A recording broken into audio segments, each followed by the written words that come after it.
नमस्कार दोस्तों, आप सभी का स्वागत है मेरे इस चैनल एस्ट्रो रिसर्च में। आपको आज जो टॉपिक मैं डिस्कस करने वाला हूं वो टॉपिक ये है कि किसको ज्योतिष सीखना चाहिए, ज्योतिष किसके लिए बना हुआ है।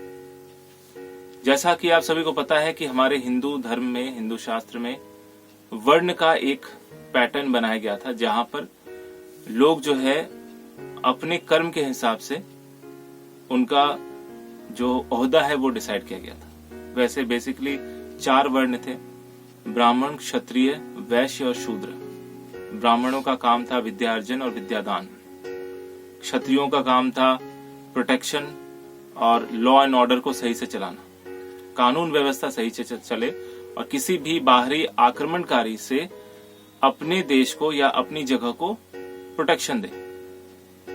वैश्य का काम था इकोनॉमी को संभालना, यानी व्यवसाय और मैन्युफैक्चरिंग यूनिट को बनाना, यानी आपके स्थान पे, आपकी जगह पर पैसों का जो फ्लो है, मनी फ्लो और इकोनॉमिक का जो पूरा सर्कल है, या उसका समझ लीजिए कि एक बैलेंस फॉर्म है, वो वैश्य संभालते थे।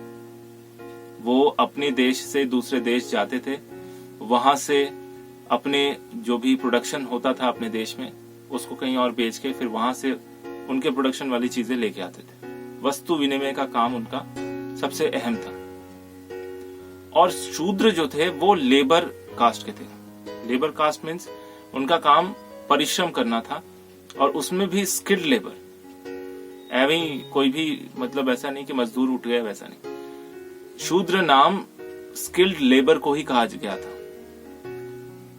बहुत अच्छा नाम था, लेकिन बाद में कालांतर में धीरे धीरे जैसे जैसे परिवर्तन हुआ तो ब्राह्मणों ने शास्त्रों का झांसा देके, डरा के इस वर्ण को बाद में जाति में कन्वर्ट कर दिया, कास्ट सिस्टम में कन्वर्ट कर दिया। उसके बाद लोग जो है ब्राह्मण, क्षत्रिय ये सब अपना खेल खेलने लगे, जो कि बिल्कुल भी सही नहीं था।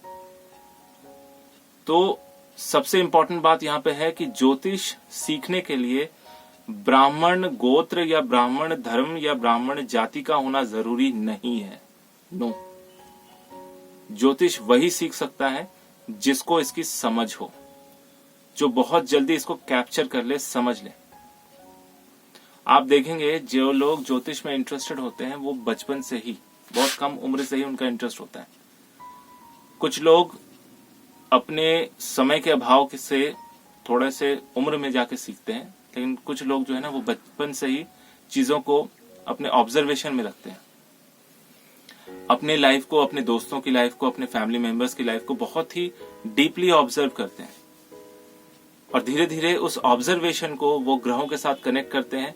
उनकी शुरुआत जो है बेसिक बुक से, किताब से होती है, उसके बाद वो पढ़ते पढ़ते एडवांस लेवल पे जाते हैं, वहां उनको गुरु मिलता है, फिर धीरे धीरे वो आगे की ओर बढ़ते हैं।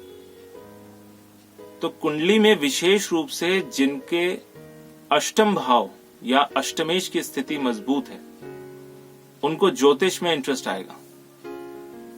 अष्टम, पंचम, एकादश और दशम, यानी कि 5, 8, 10 और 11, यानी कि पंचम भाव, अष्टम भाव, दशम भाव और एकादश भाव, इन तीनों का समावेश हो तो व्यक्ति को ज्योतिष में इंटरेस्ट आता है और वो ज्योतिष कर्म करता है। और साथ में द्वितीयेश यानी धनेश भी आ जाए तो ऐसे लोग अपने सलाह से काफी लोगों को हेल्प करते हैं, उनके जीवन में उनकी समस्याओं का समाधान बताते हैं और ऐसे लोग बहुत सक्सेसफुल ज्योतिष होते हैं। तो देखिए, आपकी कुंडली में अगर पंचमेश अष्टम भाव में विराजमान है अष्टमेश के साथ, और साथ में दशमेश भी है, द्वितीयेश कहीं से दृष्टि डाल रहे हैं या एकादशेश दृष्टि डाल रहे हैं, तो ऐसा व्यक्ति सफल ज्योतिषी बन सकता है। ठीक उसी प्रकार जिस किसी की भी कुंडली में पंचम भाव में अष्टमेश विराजमान हो, दशमेश विराजमान हो और साथ में पंचमेश भी विराजमान हो या उनकी दृष्टि हो, तो ऐसे लोग भी अच्छे ज्योतिषी बनते हैं। सेकंड भाव जो होता है वो आपके मुख का होता है, आपकी वाणी का होता है।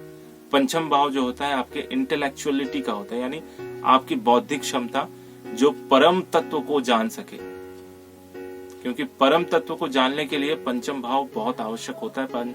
पंचम भाव का स्ट्रांग होना बहुत आवश्यक होता है।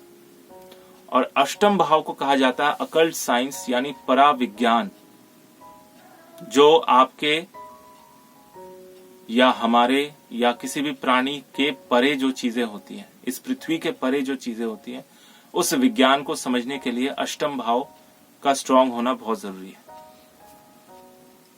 तो ऐसा यहां पर आज के डेट में आप समझ लीजिए कि ज्योतिष को सीखने के लिए जरूरी नहीं है कि आप ब्राह्मण हो।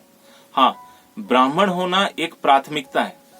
उसका सबसे बड़ा रीजन ये है कि पुराने समय में ब्राह्मण और क्षत्रियों को ही शास्त्रों का ज्ञान दिया जाता था, ताकि वो भविष्य में जाकर अपने संतति को या फिर प्रजा को सही ज्ञान दे सके।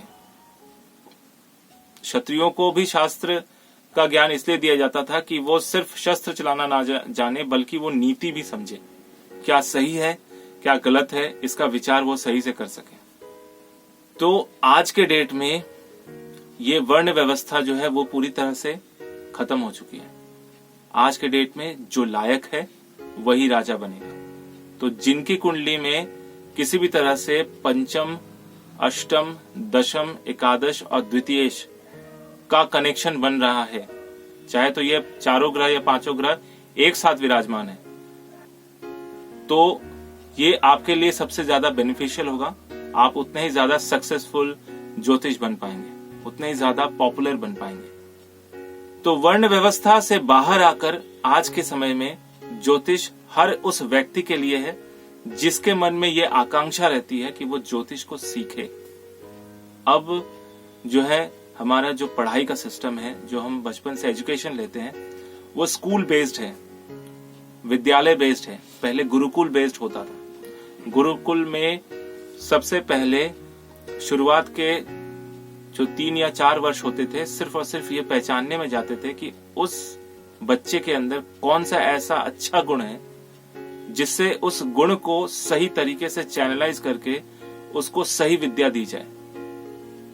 अगर कोई शास्त्र पढ़ने में बहुत अच्छा है तो उसको शास्त्रों का ज्ञान दिया जाता था। जो बच्चे अस्त्र चलाने में या शस्त्र चलाने में पारंगत होते थे तो उनको आउटडोर की चीजें ज्यादा सिखाई जाती थी। और जो लोग स्किल्ड थे, यानी पर्टिकुलर कुछ काम को बहुत अच्छे तरीके से और साफ तरीके से करते थे, स्पेशली टेक्निकल वर्क को, तो उन लोगों को अलग से स्पेशल ट्रेनिंग दी जाती थी। जो आज के डेट में अगर आप यूरोप या अमेरिकन कंट्रीज में जाएंगे, वहां पर स्किल डेवलपमेंट स्कूल से ही स्टार्ट हो जाती है। इस वजह से अलग से स्कूलिंग कंप्लीट करने के बाद फिर स्किल डेवलपमेंट के लिए अलग से कोई कोर्स करने की जरूरत नहीं पड़ती। वहां पर क्लास 6-7 तक ही बेसिक एजुकेशन होता है। उसके बाद फिर सिर्फ और सिर्फ स्किल्स को डेवलप करने पे ध्यान दिया जाता था, जो पहले हमारे देश में गुरुकुल जो प्रोसेस था, गुरुकुल जो पाठशाला पहले पढ़ाया जाता था, उसमें था। और हम बच्चों को गुरुकुल में बिल्कुल नेचर से कनेक्ट होकर पढ़ाया जाता था, जिससे अंडरस्टैंडिंग बहुत अच्छी होती थी। तो हमारे पढ़ाई या जो एजुकेशन की व्यवस्था है, उससे अब ये डिसाइड नहीं होता है कि ब्राह्मण को ही ज्योतिष सीखना चाहिए या क्षत्रिय को ही सीखना चाहिए। आज के डेट में जो लायक है, जो काबिल है, वही इसको सीख सकता है। जिसको इंटरेस्ट है, जिसकी इंद्रियां बहुत स्ट्रांग है, छठी इंद्रिय स्पेशली स्ट्रांग है, यानी इंट्यूशन बहुत क्लियर है, वो लोग ज्योतिष को सीख सकते हैं। इसमें कोई डाउट नहीं है। तो आपको मेरा वीडियो कैसा लगा कमेंट करके जरूर बताइए। अगर अच्छा लगा तो लाइक कीजिए, दोस्तों के साथ शेयर कीजिए। अगर मेरे इस चैनल पे आप नए हैं तो सब्सक्राइब करना बिल्कुल ना भूलें। मेरा वीडियो देखने के लिए आपका बहुत बहुत धन्यवाद।